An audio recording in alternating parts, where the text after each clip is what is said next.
बाजूने तुम्ही जर बघितलं तर नक्कीच ते तसं दिसतं, पण दुसऱ्या बाजूला जर तुम्ही बघितलं तर तमिळनाडूमध्ये DMK गेले 10 वर्ष सत्तेत होते, TMCकडे तुम्ही बघितलं 15 वर्ष ते सत्तेत होते.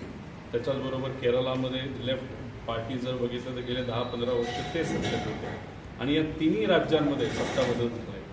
ठीक आहे, दिसताना तमिळनाडूमध्ये नवीन विजय जो ॲक्टर आहे त्यांची जी पार्टी ती आली, पण तिथंसुद्धा विजय प्रचार करत असताना हा भाजपच्या विरोधातच प्रचार तिथं करत होता. TMC निवडून येतील अशी आमच्या सगळ्यांची भावना होती. तिथं 90 लाख मतदारांना वगळण्यात आलं होतं. 15% मतदार हे काढण्यात आले होते.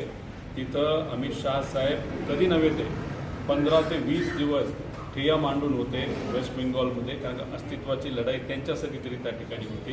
आणि त्याच अनुषंगाने एवढी मोठी ताकद लावून तिथं सत्ता परिवर्तन नक्कीच झालेलं आहे.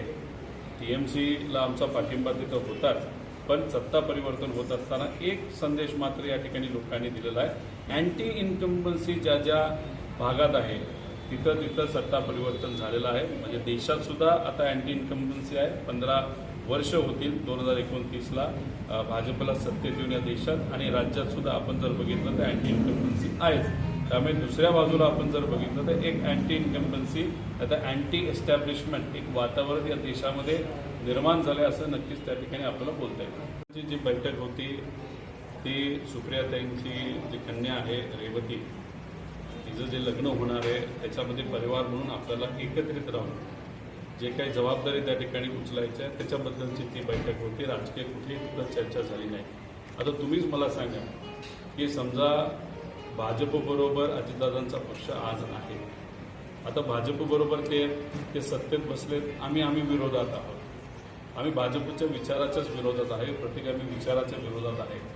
आता ते सत्तेत सातत्याने जर बसणार असतील तर मग असं तर बोलता येणार नाही ना की उद्या जाऊन त्या बारामतीमध्ये अजितदादा पक्ष विरुद्ध शरदचंद्र पवार साहेबांचा पक्ष ही निवडणूक होणार नाही असं तर बोलता येणार नाही. आता उद्या जाऊन पवार परिवारातलाच एक व्यक्ती त्यांनी परत दिला, म्हणजे सुमित्रा काकींना दिलं, नाही तर परिवारातून अजून कोणतरी दिलं. आणि जर पक्षाली सुद्धा म्हणजे पवार साहेबांच्या पक्षाली उद्या जाऊन जर दुसरं कुठला उमेदवार दिला ती वेगळी गोष्ट, जर पवारमधून एक दिलं तर मी जे बोलतोय ते आहे ना. जर ते भाजपबरोबर राहतात तर आम्ही तर भाजपच्या विरोधात आहे. ते भाजपला बांडीला बांडी लावून त्या ठिकाणी बसतात, सत्ता भोगतात. आज जे काही महाराष्ट्रामध्ये परिस्थिती त्याला ते सुद्धा जबाबदार आहे. आम्ही विरोधात असल्यामुळे उद्या जाऊन आम्ही सुद्धा जर पवार परिवाराला एक व्यक्ती दिला तर पवार विरुद्ध पवार होऊ शकतं. ते तेव्हा होणार नाही जेव्हा अजितदादांचा आजचा पक्ष हा भाजपला सोडून सामान्य लोकांचे रस्त्यावर जेव्हा उतरेल आमच्यासारखं, तेव्हा मग नक्कीच पवार विरुद्ध पवार हे होणार नाही. नरेंद्र पवारांनी बातचीत परवा केली की अजितदादांची राष्ट्रवादी पुन्हा एकदा आमच्यासोबत येतो महाविकास आघाडीमध्ये. त्यांचा अभ्यास राजकारणाच्या बाबतीत नक्कीच सगळी वातावरण बघून परिस्थिती बघून हा थोडासा जास्त असावा.